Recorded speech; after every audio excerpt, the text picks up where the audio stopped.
Assalamu alaikum wa rahmatullah.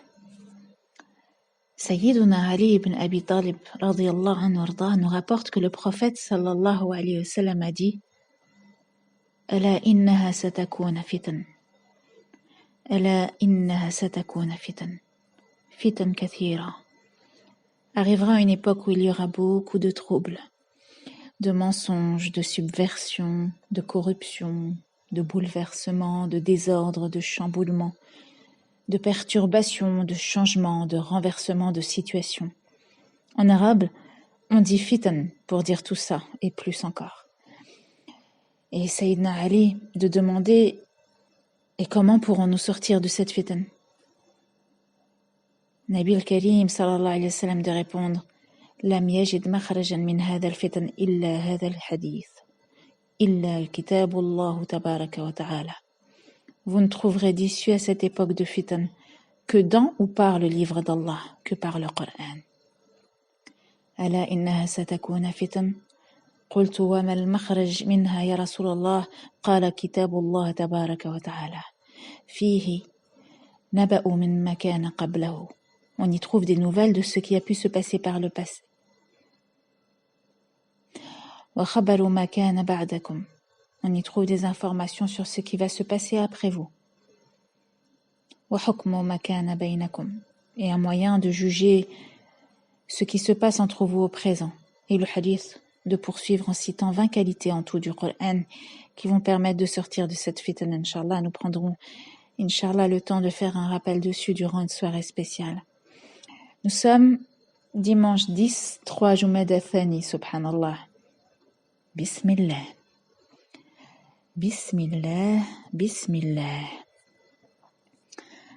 Voilà une expression qui nous est familière, au point où l'on en a oublié la puissance et le sens. Expression qui berce toute notre vie spirituelle et aussi notre vie temporelle. On dit Bismillah pour tout commencer, n'est-ce pas? Pour entrer, pour manger et pour boire, pour jouir des plaisirs de la vie. Et je vous souhaite et nous souhaite de dire Bismillah avant d'entrer au paradis. On se dit Bismillah pour s'encourager, pour se donner du courage, pour accueillir, pour faire entrer, pour offrir, pour sortir. Mais a-t-on déjà pris le temps de se poser pour méditer sur Bismillah? Alors il y aurait tant à dire, mais juste ce matin, je vous invite à monter dans le ba. Le ba de Bismillah.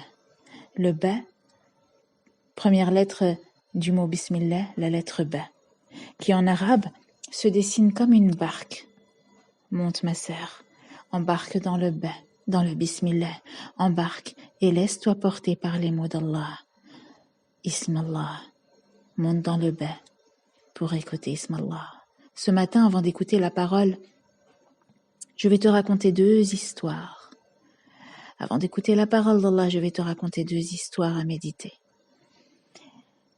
Il était une fois des nomades, donc qui avançaient d'oasis en oasis, et puis la nuit venue, ils posaient leur campement.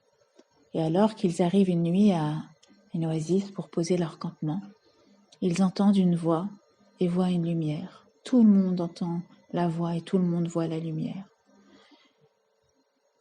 Alors que leur dit cette voix? Cette voix leur dit, demain matin, de cette étape à la prochaine, tout au long du chemin, à chaque fois que vous verrez des cailloux, ramassez-les et mettez-les sous votre selle. Et le soir venu, dormez, vous verrez ce qu'adviendra de ces pierres ramassées. Tout le monde a entendu cette voix, tout le monde a vu la lumière, mais tout le monde ne va pas réagir de la même façon à ce qui a été demandé par la voix. Il y en a qui vont ramasser énormément de cailloux, en se disant, de toute façon, je perds rien à ramasser et à écouter ce que m'a dit cette voix, on verra bien. Il y en a qui vont dire, écoute, moi je comprends pas, je ramasse rien, c'est n'importe quoi. Puis il y en a qui vont en ramasser 1 ou 2 en se disant, au pire, si j'en aurais pris que 2, ça m'encombre pas trop. Alors, donc le lendemain, ces nomades vont faire chacun, les uns et les autres, en fonction de ce qu'ils auront voulu faire, de ce qu'ils auront entendu. Le soir venu, comme l'a dit la voix, ils ont tous été voir ce qu'est advenu de ces cailloux ramassés tout au long de la journée. Et ces cailloux se sont transformés en diamants. Alors, il y en a parmi eux qui ont été tristes et il y en a parmi eux qui ont été ravis. Ceux qui ont été tristes, c'est parce qu'ils se sont dit « j'en ai pas ramassé assez, j'aurais dû faire confiance à cette voie ». Et ceux qui ont été contents, c'est ceux qui en avaient ramassé assez. On raconte cette histoire pour dire que dans ta vie, tu vas en ramasser des cailloux qui pour toi, au jour d'aujourd'hui, n'ont aucun sens, des choses que tu vis, des choses qui pour toi sont des épreuves, des choses qui pour toi sont difficiles, des choses que tu dois avaler, supporter, mais continuer d'avancer. Mais un jour ou l'autre dans ta vie, ces cailloux se révéleront être de véritables diamants. Et pour illustrer ce que je dis, on raconte une légende très sage qui explique justement. Il était une fois au Maroc une jeune fille dont le père était fileur. Le commerce du père était de plus en plus florissant. Et alors, il a décidé d'entreprendre un voyage à travers la Méditerranée pour vendre à l'étranger le fil qu'il avait fabriqué. Et il a décidé d'emmener avec lui sa fille. Il lui dit qu'elle pourrait profiter de l'occasion pour se trouver peut-être un bon mari, qui sait. Mais durant le voyage, il y eut une terrible tempête, et la barque fit naufrage. Et le père mourut, et la jeune fille fut jetée sur le rivage, épuisée, affamée, à peine capable de se rappeler son passé. Elle fut finalement recueillie par une famille de tisserands. Elle apprit à fabriquer de la toile, et finalement se trouva contente de son sort. Son père lui fabriquait du fil, et finalement qu'elle se trouve accueillie par une famille de tisserands qui utilisent le fil. Elle a appris donc à fabriquer de la toile. Un jour, alors qu'elle se promenait sur la plage, elle fut enlevée par des marchands d'esclaves et emmenée en Turquie, puis vendue sur le marché d'Istanbul. Un homme qui était venu pour acheter des esclaves capables de l'aider à fabriquer des mâts de navires, vit la malheureuse jeune fille, la prit en pitié et l'emmena chez lui pour en faire la servante de sa femme. Mais des pirates avaient pillé la cargaison qu'il venait d'acquérir, et il n'avait plus d'argent pour acheter d'autres esclaves. Il continua donc de fabriquer ses mâts avec l'aide de sa femme et de la jeune fille. Celle-ci travailla avec tant d'ardeur et de conscience que son maître décida de l'affranchir et de la prendre comme associée, ce qui la remplit de joie. Un beau jour, elle fut désignée pour accompagner un chargement de mâts en direction de Java. Elle embarqua, mais au large de la Chine, le navire fut détruit par un typhon. La jeune fille fut de nouveau rejetée par la mer sur un rivage inconnu, et de nouveau, elle se lamenta sur son destin. « Pourquoi faut-il que tous ces malheurs m'arrivent à moi ?» s'écria-t-elle. Il n'y eut pas de réponse. Elle traversa la plage et commença à marcher à l'aventure. Et à l'époque, une vieille légende chinoise racontait qu'une femme étrangère viendrait et fabriquerait une tente pour l'empereur.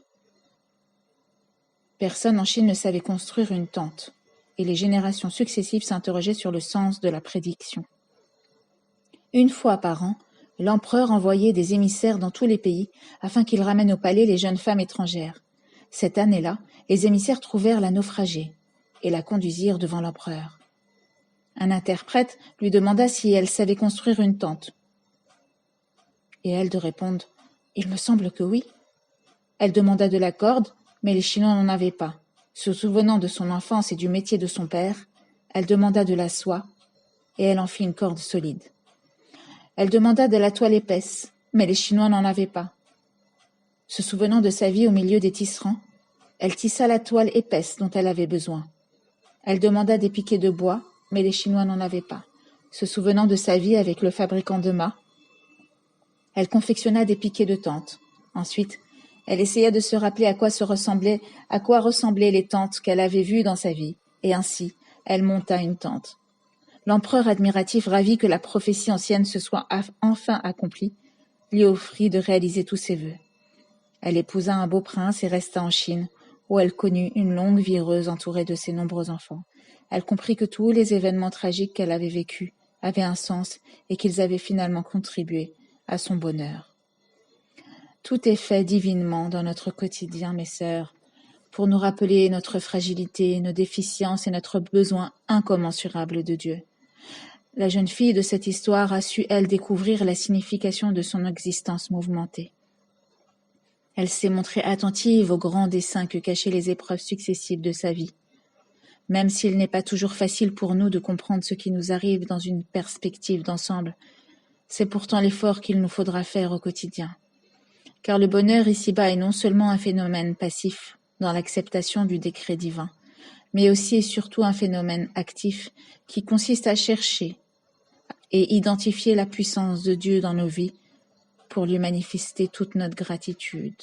Bismillah, walhamdulillah. Embarquons mes sœurs ce matin dans la récitation de Sourate An-Nisa. Wa la hawla wa la quwwata illa billah al-'aliyyil 'azim.